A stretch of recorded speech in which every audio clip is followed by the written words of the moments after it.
Radhika ma'am, मुस्कान बिटिया खाना नहीं खा रही है। कह रही है जब तक पापा अगर खाना नहीं खिलाएंगे तब तक मैं कुछ नहीं खाऊंगी। मैं तो आकर राधिका से कहती। राधिका, क्या?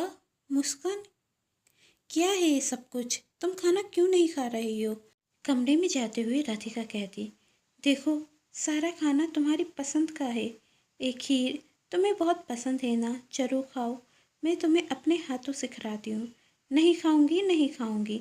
मैं जब तक पापा आकर मुझे खाना नहीं खिलाएंगे तब तक मैं कुछ नहीं खाऊंगी। मुस्कान कहती जा रही थी। तब राधिका कहती, मुस्कान बंद करो अपना ये नाटक। तुम्हारे पापा नहीं आएंगे, कभी नहीं आएंगे।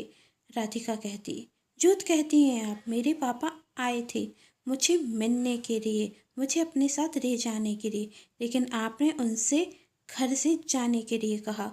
अब आप ही उन्हें वापस लेकर आएंगी। मुस्कान जिद से कहती। मुस्कान, राधिका ने गुस्सा दिखाते हुए कहा। तभी वहाँ जूही आती और कहती, क्या हुआ राधिका? क्यों गुस्सा हो रही हो मेरी रानी बेटी पर? तुम्हारी रानी बेटी जिद पर अड़ी है। कह रही है जब तक पापा अगर खाना नहीं खिलाएंगे मैं कुछ नहीं खाऊंगी। ऐसा होता है क्या? क्या? पर क्यों? जूही पूछती। तब राधिका कहती, आज अनुराग सर जब मुझे छोड़ने घर आए तो राधिका को लगा अनुराग सर ही इसके पापा हैं, और तब से कह रही है जब पापा आकर अपने हाथों से खाना खिलाएंगे तब खाना खाऊंगी। तो प्रॉब्लम क्या है? मैं अभी अनुराग सर को फ़ोन करके बुला लेती हूँ। जूही कहती, प्रॉब्लम यही है। राधिका ने कहा, तुमने शायद ध्यान से नहीं सुना। जूही, मैंने कहा मुस्कान अनुराग सर को अपने पापा समझ रही है और उसे खाना अनुराग सर के हाथों से नहीं, अपने पापा के हाथ से खाना है, और अनुराग सर उसके पापा नहीं हैं। तो बना दे। जूही कहती। क्या? जूही, पागल हो गई हो क्या? तू होश में तो है? तू कह क्या रही है? तुझे पता है इसका मतलब क्या है? बहुत बहुत अच्छे से जानती हूँ मैं क्या कह रही हूँ। जूही कहती। मुस्कान बच्ची है, पर तू नहीं। अनुराग सर को बुला लेते हैं और वह मुस्कान को खाना खिला के चले जाएंगे। मुस्कान भी खुश हो जाएगी, अपने पापा से मिलेगी और हमारी परेशानी भी ख़त्म। नहीं, ऐसे भी मैं किसी को अपनी बेटी का पिता नहीं बना सकती। तभी मीत आकर कहती, मैडम कुछ कीजिए। यदि मुस्कान बिटिया ने खाना नहीं खाया तो वो बीमार हो जाएगी। ये मुस्कान भी ना, अब क्या करूँ मैं? राधिका कहते हुए यहाँ के वहाँ घूमने लगी थी। वह बहुत घबराई सी थी। तभी जूही कहती, देख राधिका, अनुराग सर को बुला। अब वो ही सब कुछ ठीक कर सकते हैं।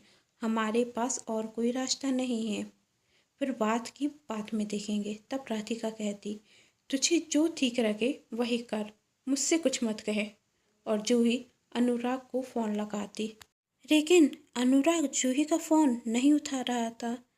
जूही बार बार अनुराग सर को फ़ोन लगाती और बार बार जूही के फ़ोन लगाने के बाद जब अनुराग सर फ़ोन उठाते तो जूही मैम कुछ कहती उससे पहले ही अनुराग सर कहते, देखिए मैम, मैं बिजी हूँ, बार बार फ़ोन करके मुझे परेशान मत कीजिए। अरे सर, मेरी बात तो सुनिए। आप जल्दी से राधिका मैम के घर आ जाइए। वो मुस्कान, आगे जूही कुछ कहती उससे पहले अनुराग सर कहते, मुझे किसी के घर नहीं आना और राधिका मैम के घर तो कभी नहीं। वैसे भी मैं बाहर बारा हूँ, उनके घर के मामलों से दूर रहूँ तो ही अच्छा है। वह सब कुछ संभाल सकती हैं, खुद को और अपनी बेटी को। कहते हुए अनुराग सर फ़ोन रख देते और वहाँ जूही, हरू सर, सर कहती जा रही थी। फ़ोन रख दिया, मगर क्यों? अनुराग सर को क्या हुआ? कहीं राधिका और अनुराग सर के बीच कोई बात तो नहीं हुई? और राधिका के पास जाकर पूछती, सुबह जब अनुराग सर तुझे छोड़ने आए थे तब कुछ हुआ था क्या? हाँ, वो कहते हुए राधिका मैम रुकती और पूछती, क्यों, क्या हुआ? तू क्यों पूछ रही है? क्योंकि अनुराग सर ने घर आने से मना कर दिया। एक पर को राधिका चुप हो जाती और फिर कहती, हाँ तो ठीक है, मैंने तो पहले ही कहा था कि मुझे उनकी कोई ज़रूरत नहीं। मुस्कान बेटी है मेरी और मैं अपने हाथों से खाना खिलाऊंगी। देखना, कहते हुए राधिका मुस्कान के कमरे की तरफ जाती और देखती कमरे का गेट रखा है और मेड दरवाजे के बाहर खड़ी है। तभी राधिका पूछती, तुम यहाँ क्या कर रही हो? तुमसे कहा था ना मुस्कान के पास ही रहना। हाँ मैडम, मैं मुस्कान बिटिया के पास ही थी और बार बार बिटिया से खाना खाने के लिए कह रही थी। तभी मुस्कान बिटिया कहती, दीदी मुझे बोरिंग खाना नहीं खाना है, आप मेरे लिए सैंडविच बनाकर लाओ। यह सुन मैं बहुत खुश होती और सैंडविच बनाने के लिए जैसे ही कमरे से बाहर निकलती तो मुस्कान बिटिया खुद को कमरे में बंद कर लेती। तब से उनसे कह रही हूँ गेट खोलने के लिए, और अब कहती हैं यदि कल सुबह तक मेरे पापा नहीं आए तो मैं यह घर छोड़कर भाग जाऊंगी। क्या?